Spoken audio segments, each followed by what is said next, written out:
Assalamualaikum warahmatullahi wabarakatuh. Alhamdulillahirabbil alamin.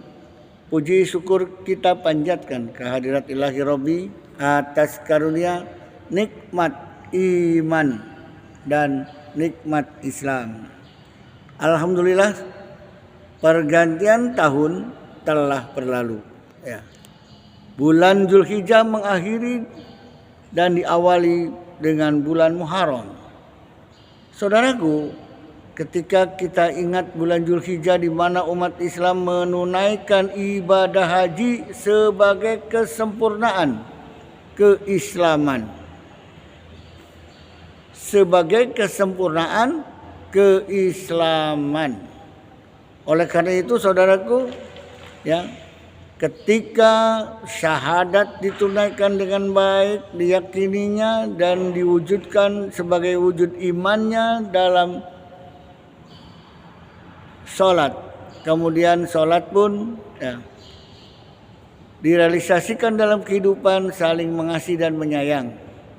Ketika kasih sayang wujud sholat berbentuk hubungan sosial, menyantuni anak fakir miskin, anak yatim dan semuanya, itu bagian daripada sholat dan hubungannya dengan sosial, dengan sedekah, dengan zakat. Berarti 3 rukun Islam tertunaikan. Dan rukun Islam yang keempat adalah mereka yang terbina melalui sholatnya Siyamul Ramadan, dipanggil untuk mereka karena sholatnya itu menjadikan mukmin. As-sholatu mi'rajul mu'minin, maka dia terpanggil sebagai orang beriman menunaikan puasa yang diharapkan setelah puasa itu mantap imannya digodok sehingga sebulan menghasilkan takwa, dan orang yang takwa dipanggil untuk pergi haji. Walillahi 'alan nasi hijjul baiti man istata'a ilaihi sabila. Punya satu kemampuan ketakwaan, kemampuan tenaga, kemampuan keilmuan, kemampuan semuanya, kesempurnaan, karena takwa sebagai modal dasar bekal untuk pergi menunaikan ibadah haji. Wa tajawwadu fa inna khairaz zadi taqwa wattaquni ya ulil albab. Disinilah saudaraku, bekal haji adalah takwa, sebaik-baik bekal. Sehingga orang haji begitu selesai menunaikan ibadah hajinya, dia memiliki kesadaran totalitas mengingat Allah, sekemampuan, kesadaran totalitas hanya mengingat Allah. Fa idza qadaitum manasikakum fadkurullaha kadzikrikum abaakum au asyadda dzikra. Nah, di sini saudaraku, bila telah tertunaikan manasik hajimu, maka hidup sadarlah mengingat Allah, laksanakan Islam secara totalitas dalam hidup dan kehidupan, sehingga mereka yang sudah selesai manasik hajinya, mereka berharap kepada Allah jadi manusia yang baik di dunia dan di akhirat. Menjadi pejuang kemanusiaan, mengajak kebaikan, dengan harapan doanya, Rabbana atina fid dunya hasanah wa fil akhirati hasanah wa qina adzabannar. Itu ada di dalam surat Al-Baqarah ayat 200. Nah, begitu pulang haji ke kampung masing-masing, terus bersenandung berdoa, Rabbana atina fid dunya hasanah wa fil akhirati hasanah wa qina adzabannar. Luar biasa, mengajak manusia sekitar kampungnya, masyarakatnya untuk hidup baik dan benar. Hidup selaras dengan nilai-nilai Islam. Tinggalkan kemaksiatan, tinggalkan kemungkaran. Mari ajak kembali umat dari mulai nol. Berarti kalau udah selesai Zulhijjah, Muharram, ingat Muharram, hijrah, ingat hijrah, bagaimana Nabi menanamkan akidah di Mekah.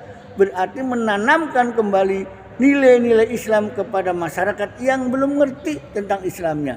Yang sudah pergi haji, mau tidak mau dia harus mengajarkan dari awal, dari keimanan kepada masyarakatnya. Sebagaimana Rasulullah di bulan Muharram itu hijrah, ya, menyelamatkan iman dari rongrongan orang-orang Mekah. Jadi bulan Muharram diawali dari kita mengajarkan mulai dari akidah bagi masyarakat yang awam dan yang mengajak kebaikan, meluruskan akidah adalah mereka yang telah pulang haji. Nah, jadi kembali ke rukun Islam pertama, mengenalkan kepada masyarakat agar seperti dirinya telah sempurna keislamannya dengan menunaikan ibadah haji. Sebab apa? Ketika awal Rasulullah menanamkan akidah, banyak tantangan, banyak yang membenci, banyak yang membuli, banyak yang mengusir, banyak yang tidak suka. Itulah orang awam nggak ngerti. Ketika diajak ngaji, diajak benar menurut Al-Quran, dia nggak mau. Ya, itu tantangan. Ya, terus sampai Rasulullah dikejar-kejar. Ya, pengikutnya ditangkap, dipenjarakan, disiksa dan dibunuh. Itulah kelakuannya seperti Bilal. Ya, Bilal itu disiksa, ditangkap. Ya, terus Ammar, bapaknya Yasir dan ibunya Ammar ditangkap, dibunuh, disiksa sampai akhirnya ya disiksa, dibunuh, dan Ammar selamat dari penyiksaan dan pembunuhan orang-orang kafir yang tidak suka kepada Islam. Dan disinilah mari kita sama-sama sebagai orang yang sadar ya dalam memahami Islam, mari tebarkan Islam dengan damai, tebarkan Islam dengan rahmatan lil alamin, saling kasih sayang.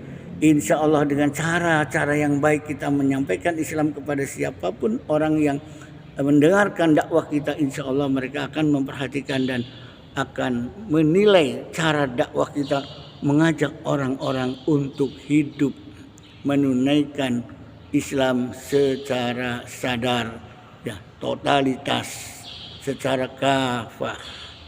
Ya, sebab Islam mengajarkan kebaikan, kedamaian. Islam tidak mengajarkan radikalisme. Islam tidak mengajarkan terorisme. Islam justru membantu menyelamatkan umat manusia, ya, menolongnya agar tidak terpuruk dalam kehidupan, agar terwujudnya nilai-nilai kasih sayang, nilai sosial, saling membantu. Walaupun itu orang kafir, kalau memang kesusahan kita bantu. Walaupun itu binatang, ketika mereka mendapatkan kesusahan kita tolong. Itulah Islam, ya, ditebarkan dengan penuh persaudaraan dan saling tolong menolong, penuh dengan kedamaian. Demikian saudaraku, selamat tahun baru hijrah. Mari kita berubah, ya, berhijrah dari hal-hal yang kurang baik menuju yang lebih baik. Berhijrah dari pemikiran-pemikiran yang berbau liberal, kapital, sosial dan lain sebagainya. Kita berpikir secara Islami dan secara intelektual, keilmuan. Sebab insya Allah Islam tidak bertentangan dengan ilmu pengetahuan. Demikian saudaraku, kurang lebihnya. Assalamualaikum warahmatullahi wabarakatuh.